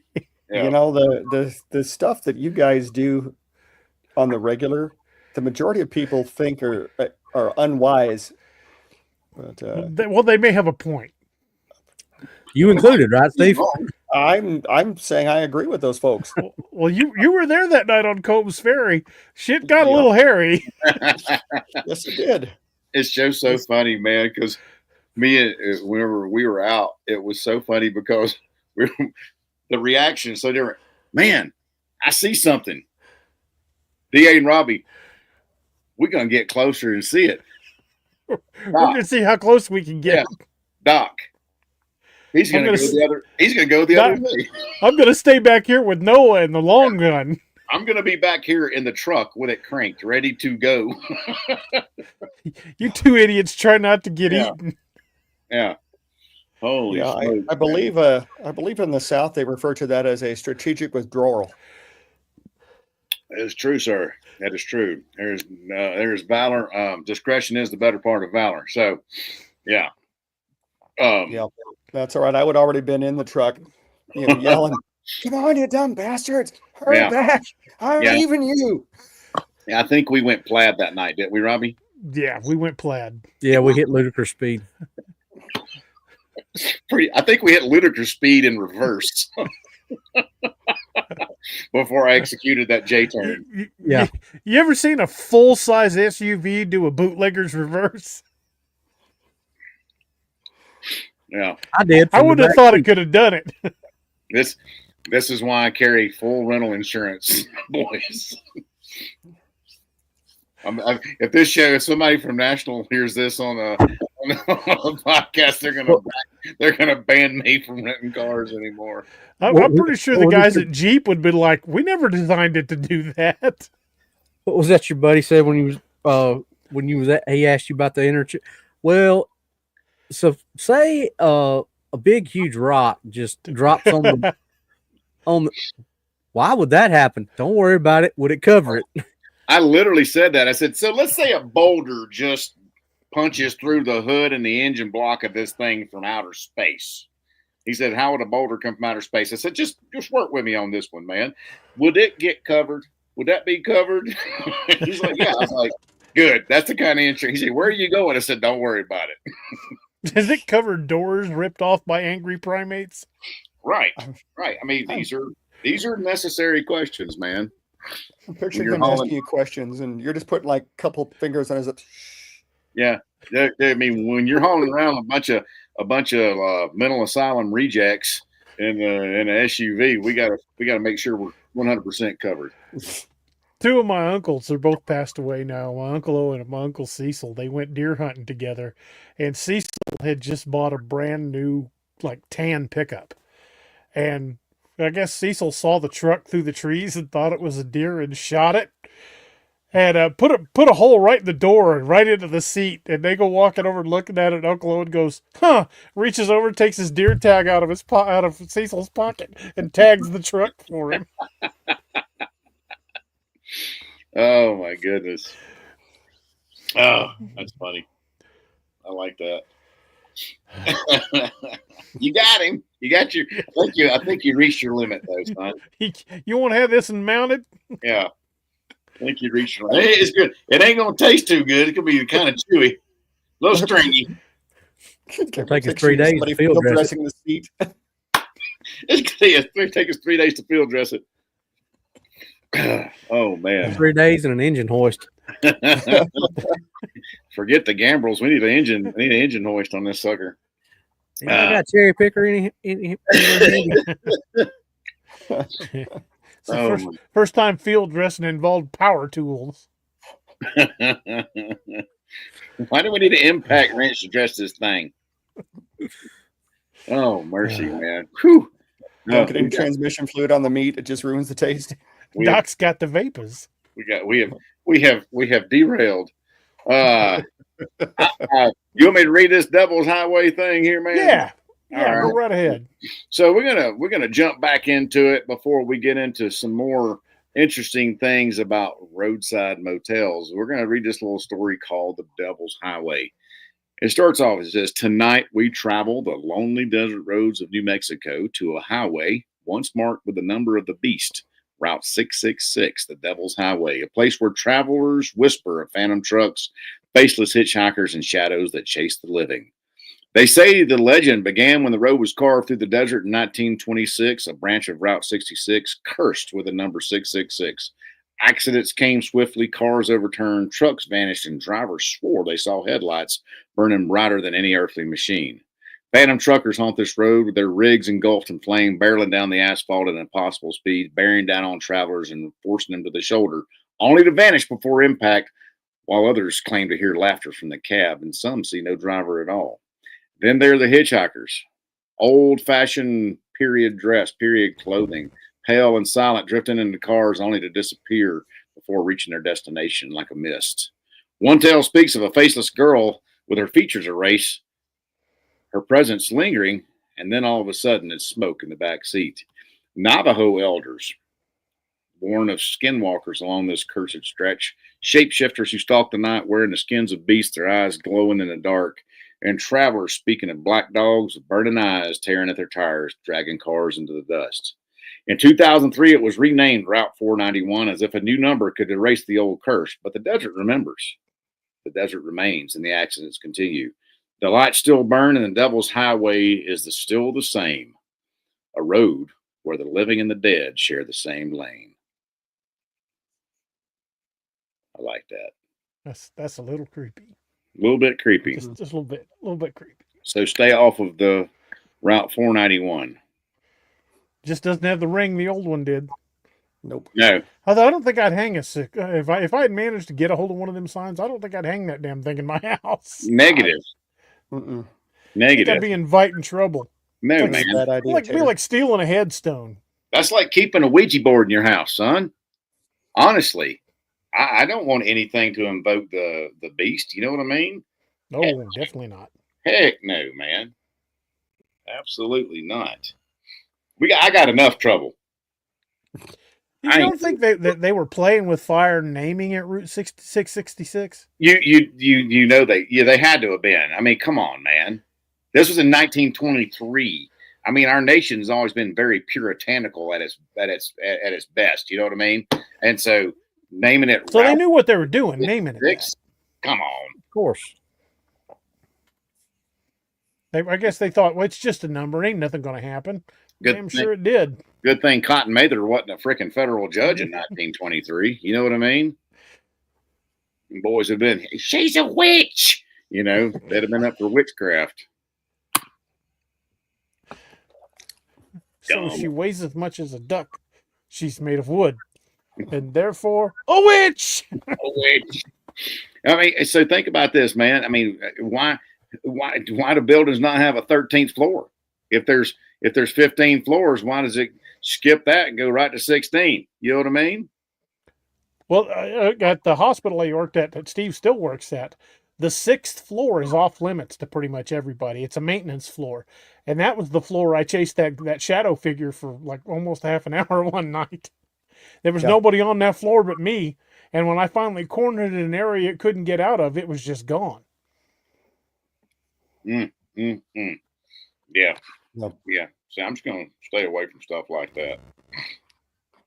Yeah. I'm like Robbie in that respect. I'd rather deal with the flesh and blood in that respect because I've seen enough paranormal stuff that I'm like, I don't want none of it.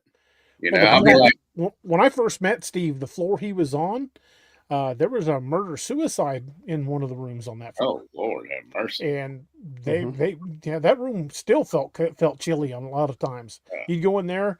Sometimes you'd go in there. The TV's on. Ain't nobody in that room. I'm batting Wasn't the 1,000. I number ain't of never that seen one, so why mess with a good thing? What was the number of that room? 913 Right. too. Right. I think it was. I think it was 913. Yeah. Uh-huh. They got to catch, as my grandma used to say, they got to catch up on their stories. Steve, you worked there. You worked there when that happened, didn't you? No, actually, so it happened a month before I started. And in fact, the nurse that was supposed to be my preceptor left nursing over the whole thing. He couldn't process it. So at the last minute, I got a new preceptor. That's how I got stuck meeting Brian. And but yeah, it was a bad deal. Yeah. Yeah. All and, things considered, that's a pretty horrible thing to witness. Well, and the shooter didn't die. They just ended up in the ICU for a long time. But yeah, even that one private room at the end of the hall, 908, there was some spooky shit that goes down in that room. I have seen, the ghosts of like Amish girls in there, little girls that like Amish style dress, and then you turn the light on, they're gone. There's a cat that likes to lay on the bed. I think it was Rachel that said that exist? room. I think Rachel said that room. She went in there. There was nobody in there, but she went in and looked. And when she looked in the glass of the window, there was the reflection of somebody standing behind her. Nope. Mm-hmm. Nope. Yep. The creepiest thing I heard was the cat, and with the blinds wide open, of course, you could see the whole room reflected back at you at night, and you could see the cat on the bed, and you could see imprints when the cat moved on the sheets, but there was no cat. Like you turned the lights on and it wasn't there, and it was this. I have no idea. I can't think of any point in the hospital's history when there would have been a damn cat in the room. I mean, I need a young priest and an old priest. Seriously. Nope. Doc's walking in with a styrofoam cup of water that he's prayed over. Dude, I'll be. We're gonna be calling somebody. Doc's got the super soaker filled with holy water. Yeah, Ghostbusters. Somebody's coming up in there because I'll be like, I ain't going in that room. You can fire me. They've one of the chaplains is a Jesuit priest. It's always fun to see him walking around there because they wear the Jesuit garb, and we always joke around that he's the exorcist. And I referred to him as the Pope's hitman one time, and he just laughed. I would much rather deal with a cryptid, to be quite honest with you. Better get the Frog Brothers in here. Yeah, you ain't lying, Edgar man. and Alan Frog. Yeah. I would much rather. I'm with Robbie on all that, man. I would much rather deal with, because having experienced it, I don't like it. I can't see it. It freaks me out. You know what I mean? Show me something I can see on thermal. Because thermal don't lie. Because thermal don't lie, Robbie. Sometimes they show up on thermal, but it's a cold spot. Robbie's like, dude, you need to sit down, man. You're going to pace a hole in this carpet. I was running back and forth as fast as my little legs. Yeah, Steve, when they were here in January, you didn't get to go out with us. I took them out to Moon Valley, and Doc picked up thermal heat signatures closing in on me and Robbie. And after that, Doc was like, thermal don't lie. Thermal don't lie. Yeah, I remember having drinks with y'all at the Penny. Yeah, that was Doc's paradigm shifting moment. Yeah. Kind of like your response when Robbie pointed out the deer part in the tree. Yeah. He didn't cuss me out though, Steve. Yeah, that's all right. I can see it. He's a more mellow lad than I am. It's just interesting, man. I just, and we've all dealt with a bunch of weird crap, but I mean, Robbie, you still have not had a paranormal experience. So, and until January, I'd never had any kind of cryptid experience. And so, yeah, man. Michelle says, "Don't you go ghost hunting?" Yeah, I do, because I'm an idiot. Because I don't know. That stuff kind of fascinates me. But I would still, if I had to deal with one or the other, I'd rather deal with the flesh and blood, because at least if it bleeds, we can kill it. We can kill it. Mhm. So, if it doesn't bleed, it's probably gonna make me kill myself running away from it. I'll fall down the stairs or something. Even if they're short stairs, I'm still gonna hurt myself. So there Break Doc his neck on the was crack in the sidewalk. playing handball against the curb. It's true though, man. Doc fell down the stairs. There was only 2 of them. The stairs to him. Poor little fella. We'll miss him. Hey, if you can't laugh at yourself, can't laugh at yourself. I laugh at myself. If you don't have friends that make fun of you, you ain't got real friends. Absolutely. This is the love right here. Like me and John, my best friend in the whole wide world. Me and him have been brothers for a long time. This January, he's like, "Hey, sweetie, it's going to be our silver anniversary in January," because we've been best buds for like 25 years.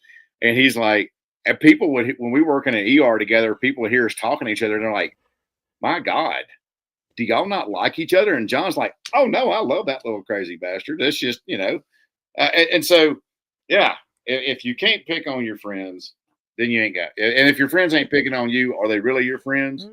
That's right. So, what better humor? What humor is better than inappropriate humor? amen. And it's just Time love. I got it. What's that? What do we say, Doc? Why do you kick a man when he's down? Why? Because you ain't got to pick your leg up as far. I Excellent. thought you were going to tell him it's the only way he could reach him, but I figured now he ain't going to be that cold. That too. Hey, before we get started, I want to tell my corny dad joke to y'all. To the chat. So here we go. So this cowboy walks in the saloon and he slaps on the bar. Barkeep, whiskey. Barkeep comes down from the end of the bar, brings him a whiskey. He drinks, he's sipping his whiskey, and he hears, "Hey, nice vest." And he's looking around. Ain't nobody there. He's the only one in there. Barkeep's down there polishing glasses. And he's looking around. He's like, I must have heard something. So he's drinking his whiskey, and he hears, "Hey, that's a nice haircut." And he looks around again. He's like, "Is there something in this whiskey?" And Barkeep, come here. Apron comes down there, and he's like, "Hey." So I'm sitting there drinking my whiskey. Nobody in here. I hear, "Hey, nice vest." And then I hear, "Hey, nice haircut." And the barkeep goes, "Oh, that's the peanuts. They're complimentary." Oh, God. I thought you were going to tell the other one, "Hey, jackass, give me a drink." No. No, I told that one. Doc told Oh, that's right. That was Robbie's joke. Robbie told us. So there's your dad joke for the evening, chat. So I'll go tell that one in good health. So And I told that one at work the other day. Did they like it? Yep. Did you get some groans out of it? Yeah, one guy was like, "It was funny, but that was a long way to go for a peanut joke." I'm like, "But you laughed." But you laughed. You But laughed. did you die? You gotta And laugh, they stayed man. with it the whole time. That's the thing. You put up with 10 minutes of this shit. Who's the one that's got the problem here? Yeah, laugh. Life is hard enough. Let's laugh at it while we can. Enjoy Exactly. it. Like Sergeant Hulk has said, "Lighten up, Francis." So, all right, I'm looking forward to this one because I was reading on this one. So, let's talk about this. This is interesting. All right. Robbie, you want to walk us through this one? We at the roadside motels, history and Yes, sir. atmosphere. Right. The golden age from 1930s to 1960s, as Route 66 became America's main street. And kind of what Doc alluded to earlier, the reason it was called that is because, people get their old classic muscle cars, which I guess they wasn't classic muscle cars at that They're time, just but muscle cars. they were just muscle cars at that time. But that's where they would do a lot of cruising and cruising up and down those highways. So it got the nickname America's Main Street. Motels sprang up all over the place to serve the weary travelers. There was fierce competition, which led owners to build oversized neon signs, and that's you've seen all the old classic, especially if you go in places like Hobby Lobby, you'll see those all over the place. With the big arrows and stars and teepees and cactus shapes, just anything they could get to lure the drivers in. Design themes of many motels lean into the playfulness of the region themes. Wigwam Village Motel in Holbrook, Arizona, had teepee shaped rooms with unforgettable signage. The Blue Swallow Motel in Tucumcari, New Mexico, famous for its glowing Blue Swallow neon sign, which is still there today. I've driven by that hotel but never stayed there. That's cool. Munger Moss Motel in Lebanon, Missouri. Yeah, that's how you can tell somebody that was born and raised there versus somebody that was reading it. Well, if they say Lebanon or Lebanon, then they're not from there. If you're from there, it's just Lebanon. I weren't born there, so just Lebanon, Lebnun, Lebanon. Towering neon arrow restored as a nostalgic landmark. The cultural roles for these motels weren't just lodging; they were a community. They offered dining, lounges, and sometimes live entertainment. Their neon signs promoted comfort and excitement after a long desert drive.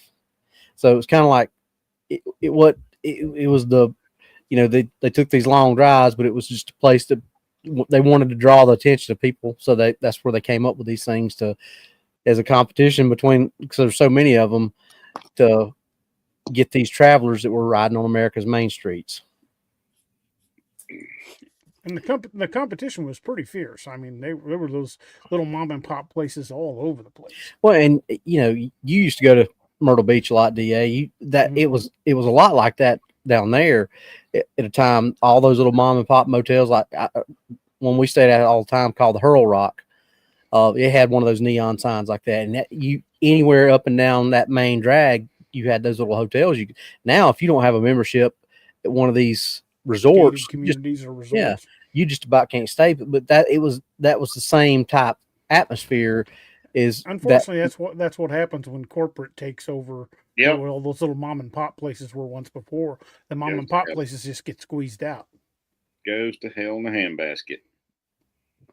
It's like Branson, down here in Branson, Missouri. It used to be loaded with little mom and pop places, but more and more every year you go down there, those mom and pop places are gone, replaced by chain hotels and things like that. But a lot of those mom and pop places are just gone. Hey, check your audio, man. You're auto tuning like a son of a gun for me. I don't know if he is for y'all or not. Me? Yeah, you were auto tuning bad. Was he for y'all? I didn't pick it up if he did. Okay. There, I'll move the mic a little closer. And I noticed I'm a little deaf. Something little Patty said, did y'all know that Lebanon is the geographic center of the United States? Lebanon, Kansas? Yes, Lebanon, Kansas, yeah. Not Lebanon, Missouri. Y'all talking about two different Lebanons. If there is a cultural bright spot to the universe, Lebanon, Missouri is probably the farthest point from it. It's the Pluto of cultural bright spots. Yeah, it's the armpit of the universe. Mos I can Eisley, say that because Missouri. I grew up there. Well, the population center of the United States is in Steelville, Missouri. And if you've ever driven through there, it's about the same. I think the town's got one bar and like a family eating place that's bound to give you food poisoning. Nice. I'll tell you a little story about Lebanon, Missouri. There used to be a bar out on the edge of town called Becky's Lounge, and a buddy of mine who was quite a bit older than me, he was one of my older brother Bill's friends. He had a band. And he said, you should come out and listen to us play. We're playing out at Becky's this weekend. And I was like 16 at the time. I said, dude, I'm 16. I can't get into a bar. He goes, "Oh, just come out and tell them you're with us. You know, obviously you can't drink anything, but they don't give a damn if you sit out there and listen to music." So I went out there and I just drank soda and sat with the band. And they played like every other weekend for like 5 years. So I started going out there every other weekend to listen to Jerry and his band play. And after about a month or so of me coming out there, being out there for every show, um, I was sitting there and one of the waitresses goes, "You guys want another round?" And we're like, "Sure." And I had a Coke in front of me. Well, she comes back around. And I'm 16 at the time. I was a pretty big kid, had some pretty rough facial hair, but I was 16. And she comes back and sets a round of drinks in front of everybody and drops a beer off right in front of me. And I looked at Jerry, and Jerry looks at me, and he goes. So I just sat there and drank my beer. But from then on, all the waitresses would serve me because they never asked for an ID. But after that, I would go in, sit down, and watch Jerry, and just sit out there and drink beer. So this goes on for a while. So the night I turned 21, I went out there and I told the bartender, I was a guy named Chris. I'm like, "Chris, it's my birthday. Buy me a beer." He's like, "All right." He pours me a beer. He goes, "There you go, on the house." And I take a big old pull off it. He goes, "So how old are you now?" I said, 21. He goes, "What?" He said, "How long have I been pouring beers for you?" I'm like, "Around 5-6 years." It happens. It happens. Yep. Oops. But a lot of these motels and hotels started getting, and I guess it had to do with a lot of the stuff that we've talked about earlier with this highway. Started getting famous for having hauntings. Ones like the El Trovatore Motel in Kingman, Arizona, which was known for its towering neon sign and ghostly lore. Guests would report footsteps and voices in empty rooms. Then you had the Congress Plaza Hotel in Chicago that was near Route 66, starting point, haunted by Al Capone's ghost. Ooh. And linked to America's first serial killer, H.H. Holmes, which is pretty dang scary. Yeah. I've stayed at the Congress Plaza. That is a sweet ass hotel. It's creepy as hell. If Al Capone stayed there, I would imagine so. Then you had the Blackstone Hotel in Chicago, luxury hotel that was again tied to Al Capone's secret meetings. Renovations uncovered hidden hatches used during Prohibition. Yeah, that's cool. General hauntings, travelers often describe phantom knocks, shadow figures, and flickering neon signs that seem to pulse unnaturally. Some motels became infamous for guests vanishing or reporting spectral hitchhikers appearing in their rooms. So the neon is a mythic symbol, seen as a guiding light. Neon signs were literal beacons in the dark, promising safety. In folklore, they became liminal markers, thresholds between the living and the spectral. Restoration efforts. Many towns along Route 66 now restore neon signs as heritage projects, preserving their eerie glow for new generations. Museums and festivals use neon. The Neon Museum in Las Vegas and Route 66 festivals highlight these signs and cultural artifacts, blending nostalgia with the ghostly allure. That's freaking cool. I like that.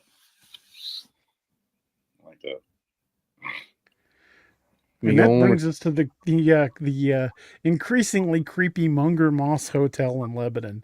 Munger Moss it's one of the oldest hotels in Lebanon. It's been there forever. But just looking at the place, driving by it, it's creepy. I've always thought that was a very creepy place. And I remember going out there back when I delivered pizza. I worked for Domino's right after I got out of the Army. I would deliver pizza out there every once in a while. And going out to taking pizzas out to the people that were guests. We would see weird crap out there all the time. A lot of the drivers would say, I dropped this pizza off and I looked over and this dude wearing an old time suit was getting ice. I'm like, "What do you mean old time?" He says, "It looked like a gangster out of like the 1920s. I'm like, "No." And then I saw the dude. and had like those two-tone wingtips on, and like an old style suit and a fedora on. He was getting ice out of the ice machine, and I mentioned it to the lady in the front desk. I'm like, "You see that dude dressed like Indiana Jones back there with the fedora?" She goes, "Oh, people see him all the time." They were completely unconcerned by it.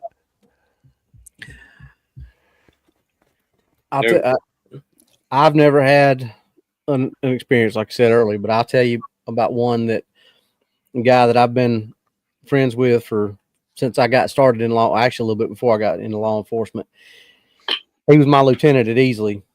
And there's right across from the police department, there's a funeral home. And he said he was coming in one day on his shift. And he was coming in on second shift. This is back when we worked 8s.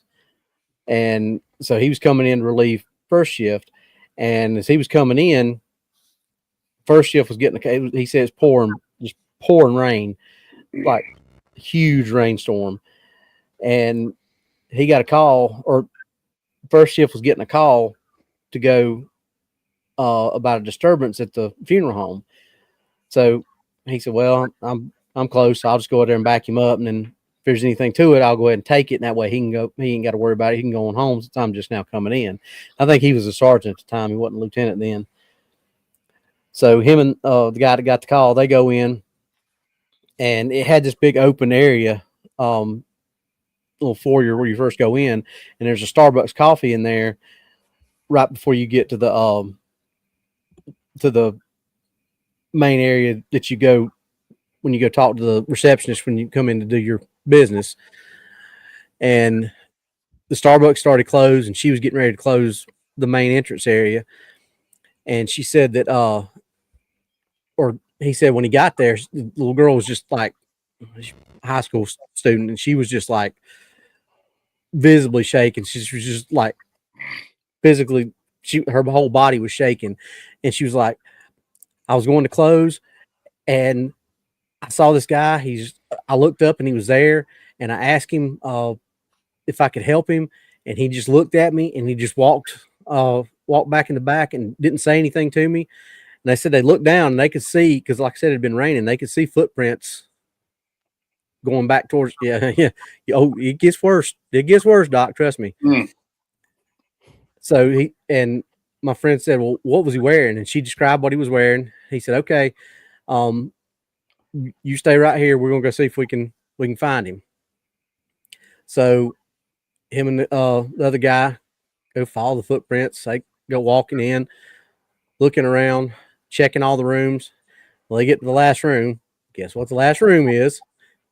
The embalming room where they get everybody ready. They open the door, walk in, and there's one body on the table. Guess what that body was wearing? Exactly what that girl had described that guy wearing. Just what she said he was wearing. Good Lord have mercy. My friend said they looked at each other and said, signal 3, which means handled by officer and time to get out. So they get out of there. HBO that call. We're out of here. So they go back to the little girl. She goes, did you find him? He goes, nah, he must have got out another door. Let's just, he asked if everything was locked that way. She said, yeah, unless fine, we'll just keep an extra patrol on tonight. Let's just get you out of here and go. Yeah. He said they got out of there and they went back to the police department. They both were just like, yeah, what the hell did we just see? Dude, I mean, because here's the thing. Why traumatize that poor child even more? You know what I mean? Yeah. She's already had the poop scared out of her. Why wait, yeah, he's gone. He's gone. Yeah, he must have got out of another door. That's what you call officer discretion. Okay. Yeah, I ain't putting that in the report. Like, well, where he's gone, I can't follow him. Yeah, yeah. That. And you ain't lying. Honest response. You ain't lying. He ain't here no more. Right, right. He's gone. He gone. He gone. There you go. I'll be right back, boys. Pardon me. All right. While Doc's away, how about we give away some channel memberships? Let's give away 5 channel memberships. What y'all think? Here we go. Free stuff's the best stuff. Yeah. Free 50. It's like Jake Light, Mondoc, Germanic Werewolf, Mark D, and Scared Silly. There we go. Awesome. You know what? That was so fun. I'm going to do it again. We'll do 5 more. Oh, bring it. All right, who got these? Moonchild, Summer Goblins, Minxie. Michelle, and Michelle L. And who's the other one? Who's the other one? I'm missing it. I saw the ones I saw. Let's see. Oh, Papa Bear. Okay, cool. Papa Bear. There we go. Awesome. Heck yeah. Congrats to all the winners.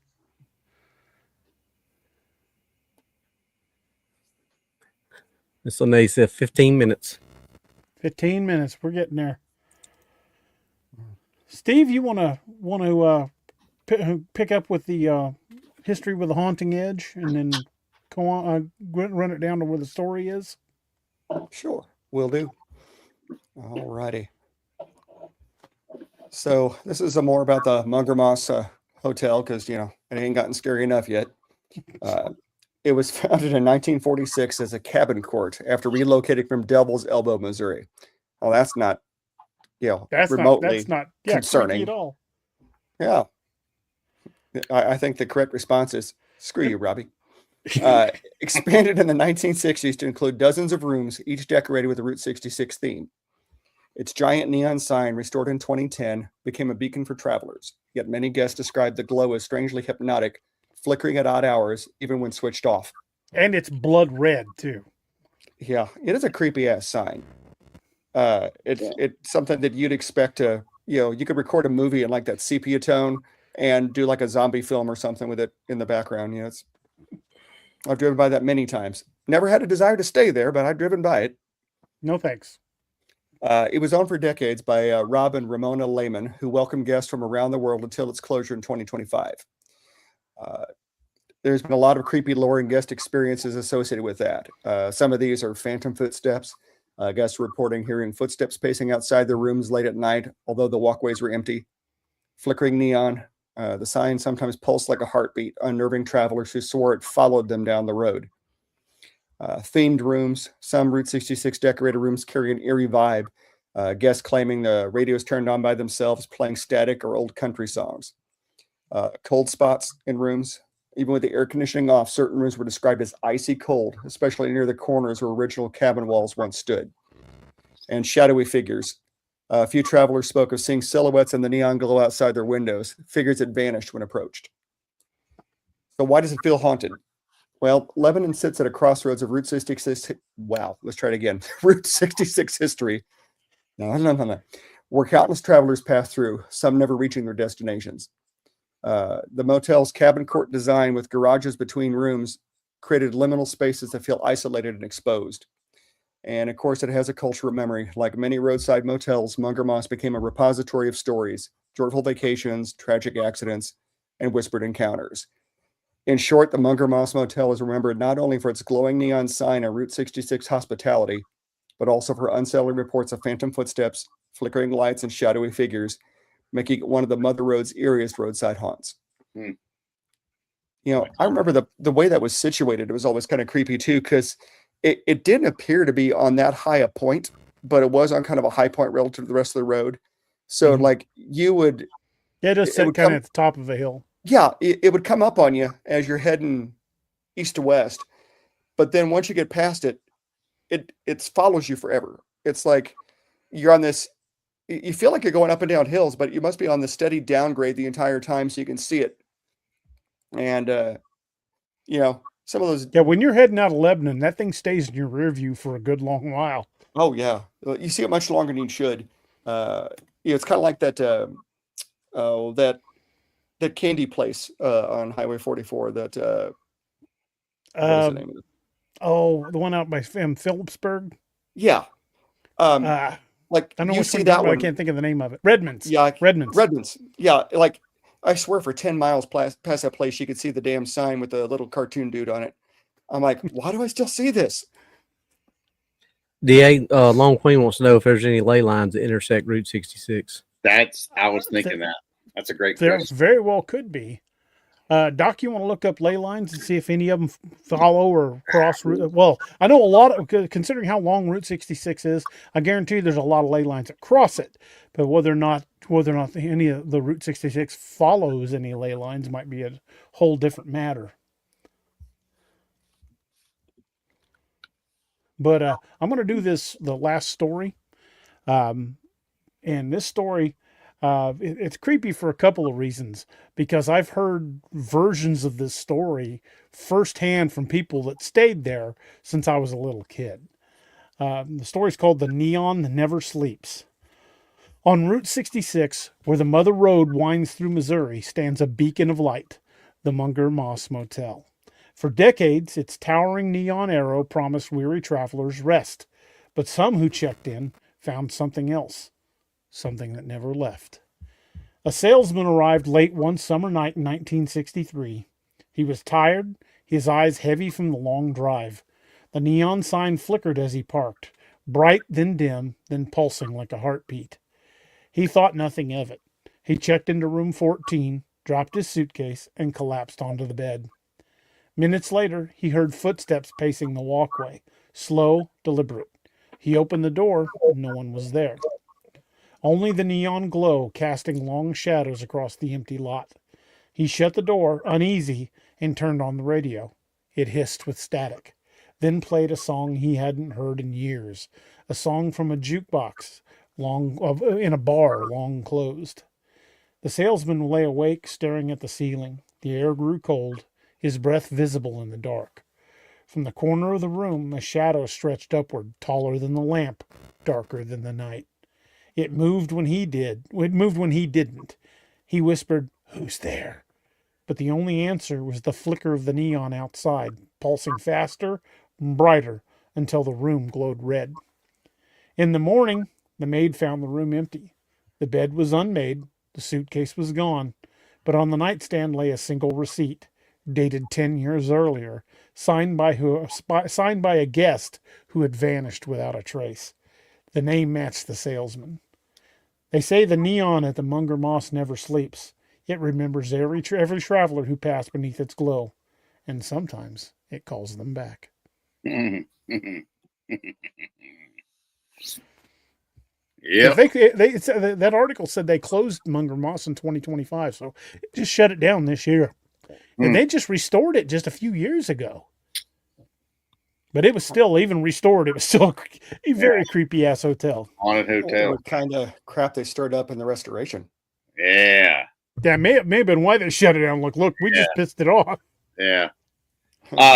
In regards to the ley lines and everything, I couldn't find any definitive map. I could find Route 66 map. I couldn't find any combo of ley lines in Route 66. That'd be something I'd like to look at. Maybe do an overlay on the same scale to see where they are and if they're considering how many ley lines there are in the U.S. There's got to be plenty of intersection points, and it would be funny if the intersection points on Route 66 corresponded with some of these locations. Dude, I was just going to say that if they intersected at the same points, that would be a cool get everything to scale and do an overlay just like we did with the missing 411 stuff and the caves and the sightings and everything. Mm-hmm. So yeah. I'd like to check that out. That's interesting. Anyway. Well, boys, it's 6 minutes still. We already heard from one of our affiliates tonight. We got to start winding things down because iHeartRadio doesn't like us to go past the 2-hour mark. So we appreciate you guys being here. Check out all of our affiliates, the good folks over at Dark Angel Medical. Use discount code CRYPTID20 for 20% off your order. Best kits in the business. Check out the good folks over at Scallywag Tactical. Use discount code DARoberts10 for 10% off your entire order. They've got some fantastic blades for every occasion. And if you camp and hunt or fish, they've got a blade to cover you.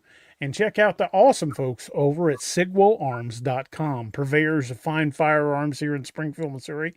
The only place that is officially licensed to turn out codename Wild Hunt uppers and lowers with ARs. They'll also do Dark Frontiers and any of the other books you'd care for, but they're the only place you can get those done. So check them out. They also make their own ammunition, which you can pick up very cheap. I picked up 200 rounds of hollow point. What? Can't hear me? Oh no, he was just telling me I'd silence my sneezes. I picked up 200 rounds of 9mm hollow point for $54. You cannot beat that. That's wicked good ammo. Nice. That is crazy. You can get a box, an ammo crate of 500 rounds of 5.56 for $205. Dang. Sweet. And that's with an ammo case. So yeah, check them out. They've got some great deals on ammunition, great deals on firearms, and they're a good group of people. So if you check them out, check out SigwellArms.com. Tell the Cody's we sent you, and use discount code Bigfoot5 for 5% off your order. And as we're winding her down, I would not want to end a show without us talking about the 22 a Day Foundation. We lose 22 veterans a day to suicide, and that is 22 too many. Reach out to your friends and family that are first responders. Reach out and let them know you're thinking about them, especially with the holiday season here, because no one should have to face PTSD alone. Reach out to them, let them know you're thinking about them, let them know you care, because 22 a day is something we can do something about. Reach out, let them know, be there for them, and let's get 22 a day down to 0 where it needs to be. We owe the men and women in uniform a debt we'll never be able to fully repay. They've put their lives on the line for so long, in a lot of cases to little or no gratitude from folks when they got back home, especially our Vietnam vets. But let them know you're thinking about them, folks. Reach out to them, especially on the 22nd of every month. That's a good day to remind yourself of the 22 a day. Send out text, do battle buddy check-ins. Let them know you're there. Let them know they've got a place to turn to if they need it. Because again, 22 a day should be 0 a day, and let's see to it that gets done. Boys, I heard a positive update on that. Actually, I was taking care of a patient who works for the VA, who is actually one of the board members for the 22 a Day Foundation. Mm-hmm. Due to the publicity and recent efforts, they are currently running at about 17 a day now. We're making progress. Thank God. Praise God. That is amazing. I guess every few years they do a reassessment, kind of like a census, and so they just did it, because it's 2025, and that brought me so much joy to hear that. I mean, there's still the 22 a Day Foundation, mission22.org. Yep. Yeah. So, but it's 5 people that still have some tomorrows. Amen. Each day. Amen. And it's a subject that's near and dear to all of us, and I've seen too many folks buried under that flag to ever disrespect that flag or to disrespect the men and women that fought and died for it. As we start winding things down, we've been closing things out with a toast. And I want to take a quick second to thank everybody for being with us, for being part of us hitting 10K, for being a part of the family here at the Nightmare Hunters podcast, because we couldn't have gotten here without you, and we're damn glad you guys are with us along with us on this crazy ride. Something else. Oh yeah, don't forget to check out the awesome books by this maniac over here, Robbie Jed Rains. He's got some fantastic books out. You got 7 out now? Yep. Probably got 7 books out. Y'all need to check them out. Check out the awesome books by Luca T. Jacobs. She's a writer that writes encrypted genre like Robbie and I. She's an excellent writer, very talented lady. And if you like our books, you're going to like hers as well. So check out their books, my books, all of them. You can find them all at Amazon.com or at DARoberts.net or at LucaTJacobs.com. And reach out and help support your friendly neighborhood independent authors, because we don't have the support of the big publishing houses. It's all on us, and we could use every one of you that can send a click our way. So make sure you're reviewing the books, because that's one of the best ways to help us get word out, because the more reviews the title gets, the more Amazon will push it.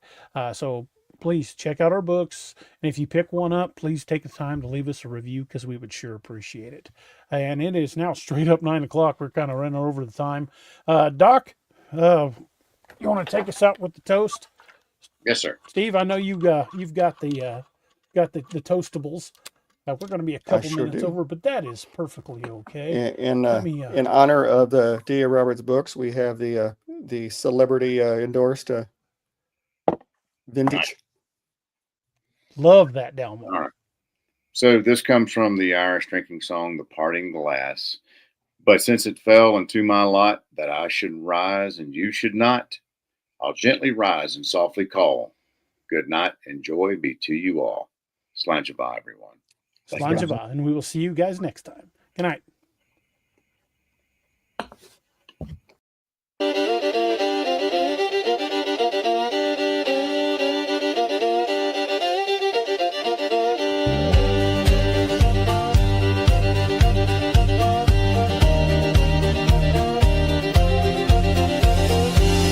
Plains, the winds are howling, saloon doors swinging, shadows growling. 3 lawmen stand tough as rawhide. Yeah, Doc and DA, nothing can abide. Whiskey shots and poker faces, staring down the darkest spaces in this town where legends roam. These boys bring justice, sending evil home. Cryptid lawmen, wild and free, hunted monsters for all to see. With silver bullets and grit of steel, they fight the darkness, make the demons squeal. From dusty canyons to moonlit plains, justice rides with wind and rains. Cryptid lawmen, a fearsome sight, standing tall against the endless night.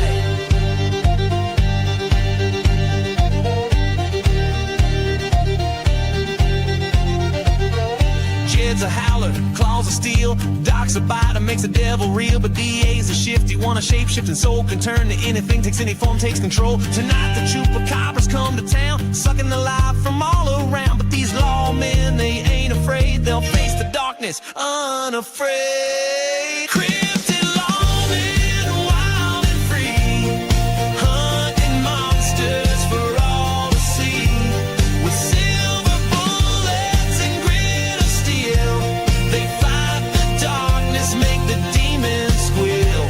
From dusty canyons to moonlit plains, justice rides with wind and range. Cryptid lawmen, a fearsome sight, standing tall against the endless night.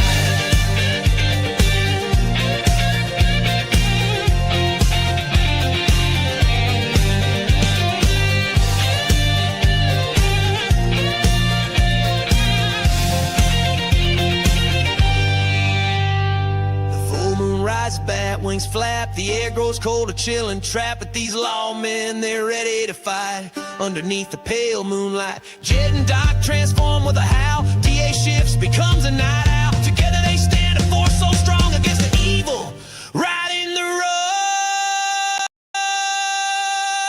Cryptid lawmen, wild and free, hunting monsters for all to see. With silver bullets and grit of steel, they fight the darkness, make the demons squeal. From dusty canyons to moonlit plains, justice rides with wind and rains. Cryptid lawmen, a fearsome sight, standing tall against the endless night.